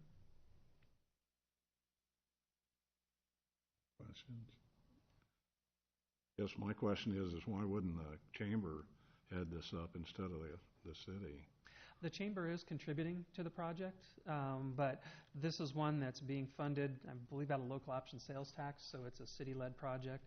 And no offense to the Chamber, but if the Chamber does it, they're the only ones that are going to use it. They'll share it with Main Street, but with us as a public document, it can be provided to commercial real estate marketing firms. It can be provided to other organizations that may not necessarily be Chamber members, but might have some of those business linkages that we're looking for. It's just a little broader base. Okay, thanks. Love working with them, but do have to remember that they're a membership-driven organization. Yeah. Any other questions? Okay.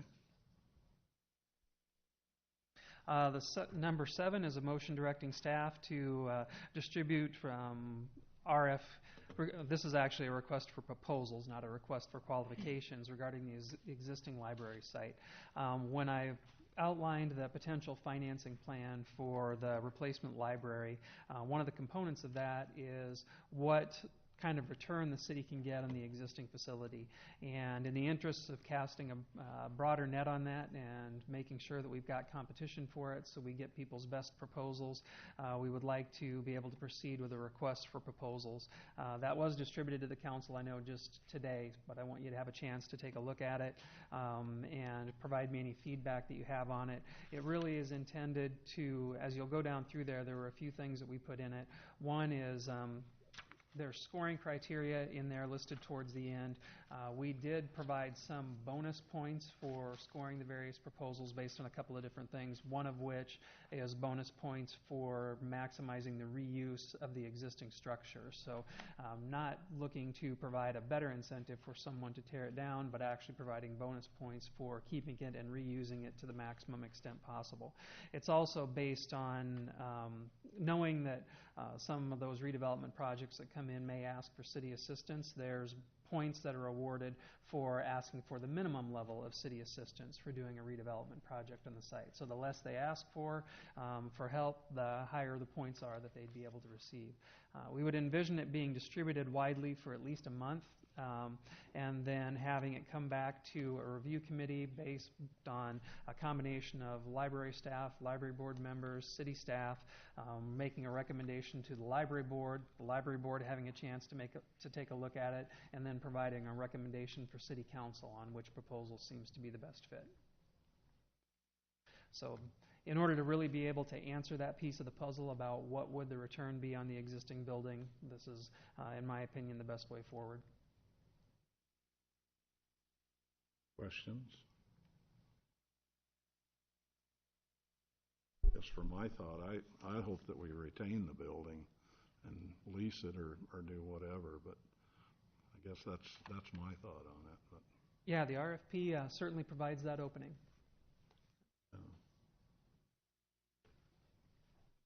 That's primo land there.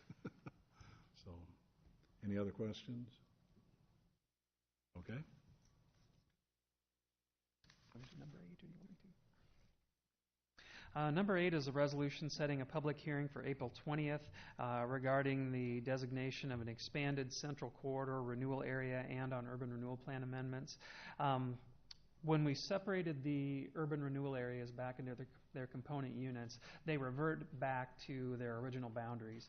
And we have areas of the community, primarily to the west along Blair's Ferry Road, where like TWG is located and Full Circle is located, that are not in the current boundaries of the central corridor urban renewal area. They were in the boundaries of the combined corridor, but now that it's gone back to central corridor, we need to add that territory to the central corridor urban renewal area, and then add in any of the projects that we've been contemplating for providing assistance on into the urban renewal plan. So we'll take care of that all with this one amendment.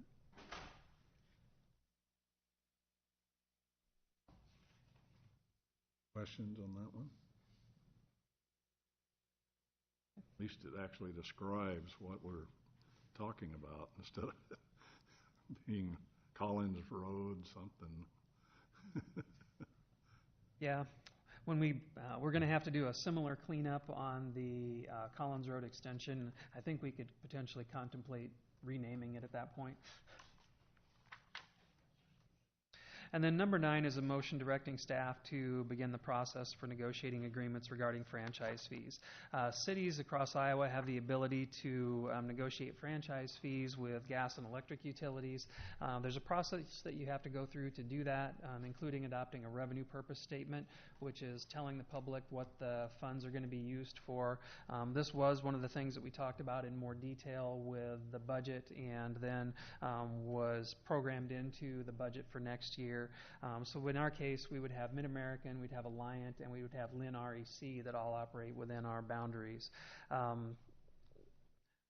That's one component. The other piece of it is that when we were going through and doing some review on our existing franchise agreements, we do have several providers of video service in town that are not paying franchise fees versus ones that are, and we want to explore that and see what we can do to put those services on level footing across the community to make sure that we're not inadvertently giving one an advantage over the other.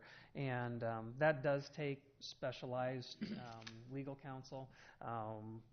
It's not something that Devin or Ann have the particular expertise to be able to handle. Looking at having somebody from Lynch Dallas who does have experience in that do that work for us. We use Lynch Dallas for our labor negotiations. They're also our representative for our insurance company for ICAP. So we're familiar with the firm, and they've done good work for us. So that would kick off the process for us to start moving through that. It is a several month long process to do that. Normally, what you have to do on the utility franchise side is there's usually a trade-off between how long the agreement is and having the ability to do the franchise fees in there. You can collect on that up to 5%. The budget as proposed has 3% in it. Cedar Rapids, I believe, has 3% right now, and they have contemplated at times going to 4%, but I don't know if they are ready to pull the trigger on that yet. You have a question? Yeah, this franchise fees. Gas and electric, anything else? I mean, there are franchise fees on TV too, right? Cable? Yeah, those are the ones where we have cable franchise fees with a couple of the providers, but not all of them in Marion. So who do we have in Marion that is franchise fees in cable? Oh, Mediacom, I know. Mediacom was one. Mediacom and I think IMON both have franchises for those. But then you have other providers of video like CenturyLink, Windstream, some of the other ones that don't. And one of the other challenges that we've had is that those franchise agreements also describe what rights the city has when we're asking them to relocate as part of like a road project or a construction project. If we don't have a franchise agreement with them in place, a lot of times it falls back to us to pay for that relocation versus franchised utilities where it's a requirement that they bear that cost to be relocated. So the idea would be to remove some of the costs that we are assuming by not having those franchise agreements in place, but then also level the playing field on the video feed side. Well, let me see if I get this straight. Okay, let's say you pay a franchise fee on electricity to the city, right? It goes to the utility company, and then the utility company in turn turns around and remits it to us. To the city. Mm-hmm. Okay, now I want to watch my TV, and I have Mediacom. Now, Mediacom I pay franchise fee on Mediacom, who then pays it to the city. Wait a minute. Something sounds a little strange here. The original intent behind franchise fees was to compensate cities for the costs that they bear by regulating and maintaining the rights of way. Every year, engineering and water and sewer spend tens of thousands of dollars, probably more like hundreds of thousands of dollars, going out, marking utility locations, monitoring construction projects as work is done by the utility companies and the cable companies in the public right-of-way. And even though they restore it, that doesn't necessarily mean that after 2 freeze-thaw cycles, when it's all rough and it's settled and we have to go back out and do it, that they're necessarily the ones coming back out and doing that. There are a lot of costs that we are paying for managing those rights of way that other organizations are benefiting from. That was the original intent behind it. When the state adopted the franchise fee law that allowed cities to actually do what we're contemplating on the gas and electric utilities, they changed that and specified that you have to adopt a revenue purpose statement for what those fees are going to be used for. In our case, what we're looking at is using those fees for public safety expenses. And I don't know how broad you want to get into the discussion, but one of the continuing impacts that we're going to see from the property tax legislation is the continued phase out of property taxes on multi-residential properties. So all of those big apartment complexes that were paying commercial property tax rates for years at 100% are going to be phasing down to 50%, just like single-family residential. When we look forward at what that does to our revenues, it's removing a lot of our ability to pay for some of those services that we're going to need to provide. So the last thing we want to have happen is to be able to build Fire Station 3 but then not be able to afford to operate it. So franchise fees, I'm looking at as a long-term way to make sure that we've got the ability to maintain those in future commitments once they're up and running. Well, now, I know that property taxes can be put on your income tax, and you can get a deduction. Are these franchise fees No. taxable? So that's just gone?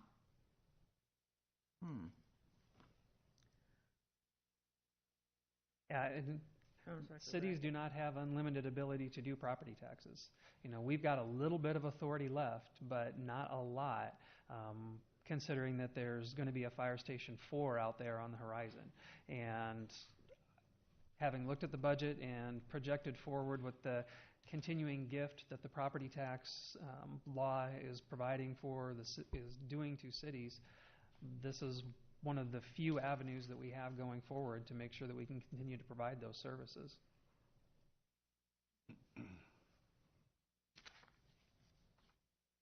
So you looked at a 3% to start off with. What would a 1%, if you had started off with a 1%, can you raise it, like if you see that that doesn't meet?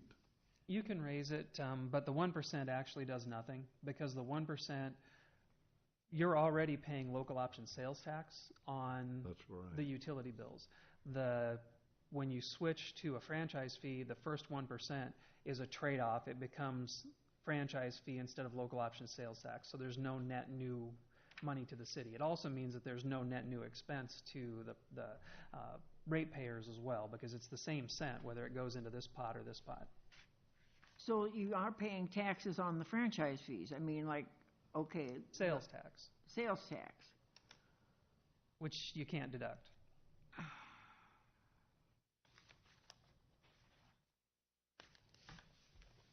Well, I would much prefer to have a simpler system as well, but every one of those little things that is in the state code that regulates what cities can and can't do has a loud and vocal constituency associated with it, and barring any sudden development of political backbone to take a holistic look at the entire system, I don't see it changing anytime soon.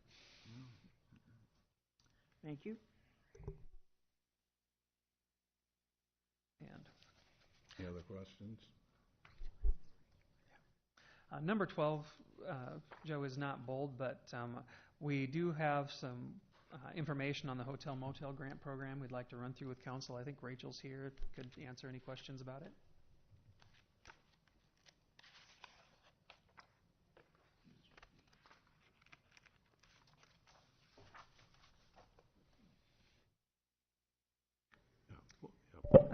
So we've been distributing hotel motel revenue since 1985, and a program outlining the procedures has never been formally adopted.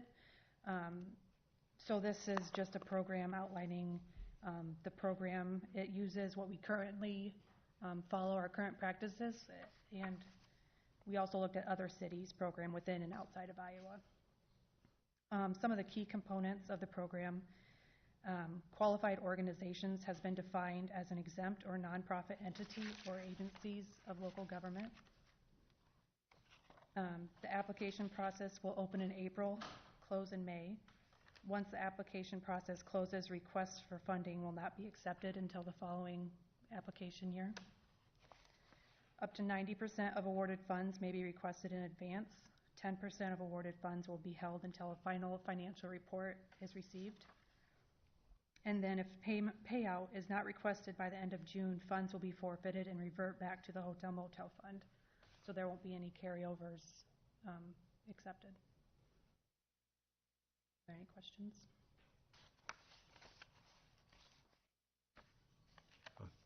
So I think, anyone have questions? I think we're in that situation right now where there was funds that weren't used, that we rededicated them for being used on something else. Isn't that true? We do try to carry a little bit of a fund balance in there. We try to project a little bit conservatively on what our hotel motel would be, so those came out of the reserve. It wasn't a case where we rededicated funding that somebody had said to us they weren't going to use, but those came out of the fund balance. Yeah, okay. Joe, what this is referring to is there are some projects that are awarded funding. They don't use them in the full year, and then they request an extension. What's being proposed is just that they would need to go through the grant application process again and ask for those funds if they can't use them in a year. Yeah, okay. But I was thinking we had one project that we wanted to fund from those leftover funds a few months back. I don't remember what that was now. But Sanctuary. That artist. Oh, yeah. That was the Artisan Sanctuary. Yeah, and that came out of reserve funds. It wasn't funds that somebody else had not used. Right. But you're saying that they can't ask for them What we want to avoid is, if someone's coming in and asking for hotel motel funds, and we don't want them to hedge and say, I'm not going to need these for 14 months, but I'm going to apply now because this is when the application cycle is, and turn down somebody who could have used them in the next year. Oh, okay. And have someone not be able to do a project because we put the money in somewhere else and then they don't use the money for a year and a half. Okay. And we think, just to be fair, that all qualified organizations apply at one time so that they can all be reviewed equally compared to each other. Okay. Any other questions from council on that? I see none. I do have a question about something else, though. Okay. At the last meeting, when you were not here, we asked about the inclusion of something as far as a motion was concerned about cost of living increase for council salaries. Remember that? Oh, yeah. And what was the decision on that? That would have been, that's entirely up to the city council, but as I explained before, it wouldn't, because it can't take effect in the next budget year, it wouldn't show up on the But it on the still pay has scale. to, it still has to do before the next election. Right. In order for it, well. To take effect with the next election cycle. The mistaken thing about it was that it would only be for the candidates that were running for re-election or whatever this year. But then that would not sit right, because that means you'd have 3 council members with a higher salary than the other 4 who would have to wait 2 years before they could get their raise. So it's all council members would receive the same amount of raise after, at the beginning of the year. After an election cycle. Yes. Yep. So, Sorry if that wasn't clear. okay, so, can we get a motion going on this? Because I think that's only, Do you want to do it now, or you want to do it Thursday? well, It would the have motion has to be It'd done. have to be on Thursday. There's nothing Yeah, on the agenda. So we'll do it on Thursday? If that's what you want to do. That's what I would like to do, and get this Okay. out of the way so it's not forgotten. Okay. Anything else? And just remember, Joe, before you go into I, you have to have Devin render that opinion. Right, I was going to get, Kim, will you read the Yes. motion there? Motion to adjourn to closed session regarding a personnel matters, city manager performance evaluation as permitted under section 21.51I of the Code of Iowa. Devin? And Lon, are you requesting this closed session? Yes. Okay. Based upon my understanding of what the topic to be discussed is and my reading of the code, you are authorized to go into closed session pursuant to section 21.51I. All right, thank you. Beth? Who roll made the call? second on that motion? Oh, a second. Second. Oh, Thank you. I was getting ahead of myself. And then roll call. Ms. Etzel? Yes? Mr. Spinks? Yes? Mr. Brandt? Yep. Mr. Nicholson? Yes. Ms. Pazor? Yes. Thank you. Right.